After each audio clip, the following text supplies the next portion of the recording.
Hi wrestling fans, thanks for clicking the dreaded D-Rose report. The former WWE diva Amy DeMaz, or LITA. She was arrested December 9th for driving while license suspended / revoked and speeding in excess of the maximum speed limit in Columbia County, Georgia. And as of this article I was reading, DeMaz appears to be still in jail, and her bond was set at $2,200. And man, that's amazing for just a moving violation like that. It seemed like there might be a little bit more to that. Hopefully she didn't have a stolen car, or have Jeff Hardy in the car with her, or Matt Hardy. The Wrestling Globe, by the way, reports that China is charging $5,000 per wrestling-related appearances these days. One of wrestling's all-time greatest, Magnum TA, he's confirmed his intentions to be with us for next year's NWA Wrestling Legend Fan Fest this weekend in Charlotte, North Carolina. Reads the Legend Fan Fest. Don't hear much out of Magnum TA. Birthdays, by the way. Happy birthday to two-time TNA X Division champion Matt Bentley, also known as Michael Slane, 32 years old. Current WWF wrestler JTG, 27, and one-time WWF lightweight champion Essa Rio, remember him, or Mr. Aguila, 33 years old. And today also would have been birthday for former WWF developmental talent and ECWA Super 8 winner Steve Bradley, would have been 36 years old. Boy, some of the time I read about wrestlers dying so young, man. TMZ is currently featuring a photo of WWF superstar David Otunga and his fiancee Jennifer Hudson and their son David out and about in Los Angeles Thursday. Just thought I'd let you know that they get out and about. TMZ thought it was worthy of news. WWE Hall of Famer Roddy Piper is going to be hosting the second season of World of Hurt in Canada, the wrestling-related show, well, it's a reality show, I guess, that is hosted by Lance Storm last season, and there's a trailer of Season 2 on the internet. Cody Rhodes versus Booker T for the WWE Intercontinental title was announced last night on SmackDown for the TLC pay-per-view, and a tables match stipulation was also added to the Randy Orton versus Wade Barrett match, hence get thrown through the table. WWE terms and trending during last night's SmackDown was, who gives a care? Batista was the guest on the Chad Duke Wrestling Show and says John Cena killed hardcore, edgy pro wrestling.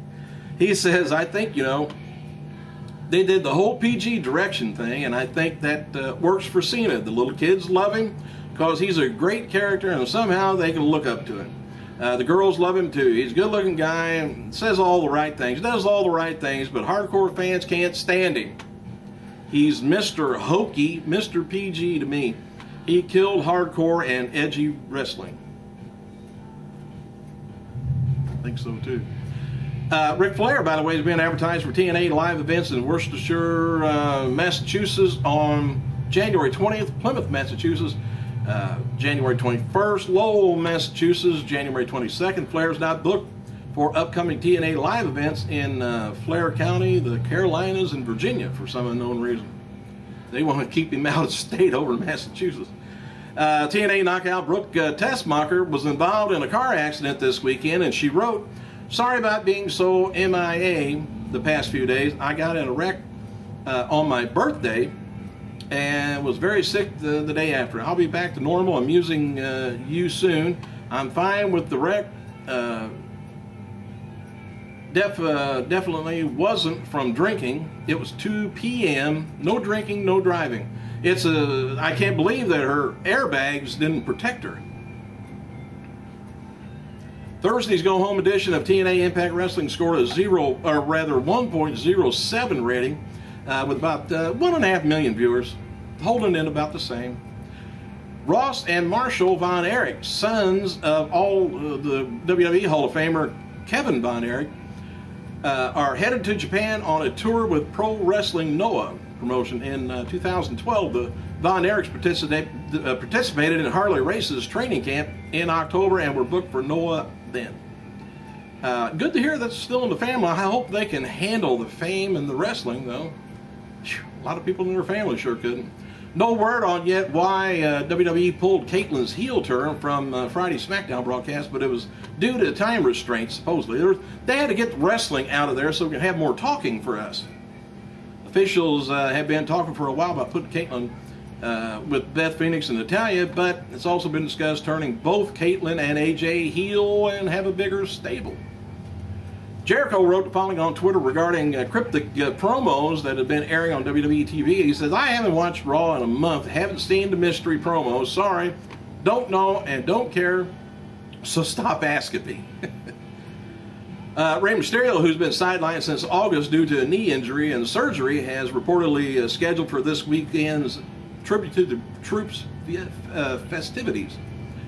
And WWE and MNC Sports have announced a 6-month television distribution deal that's going to be bringing WWE programming to Indonesia for you people in Indonesia. WWE is the biggest brand in sports entertainment, and we're very pleased that says the broadcast partnership responsibility for bringing Raw and WWE specials to Indonesia, says director for Sky Vision. Sheamus, by the way, is scheduled for Late Night with Jimmy Fallon tonight, which airs at 12:35 a.m. on NBC, promoting the WWE annual Tribute to the Troops special during and on NBC and the USA Network. And I think that might have been meant for last night, but if you get Fallon late or taped it, you get to see it. Jack Carpella, who's been announcing for WWE Superstars and NXT, has parted ways with WWE. He took his hat and ass and left. Reportedly, his contract expired and he opted not to sign a new one. He was getting paid way too much money. Carpella's bio was removed from WWE this week, and as he did join the company in 2006.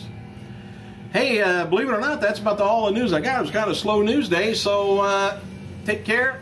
Talk to you guys Monday. Talk at you guys Monday. How's that? Thanks for clicking. I gotta go.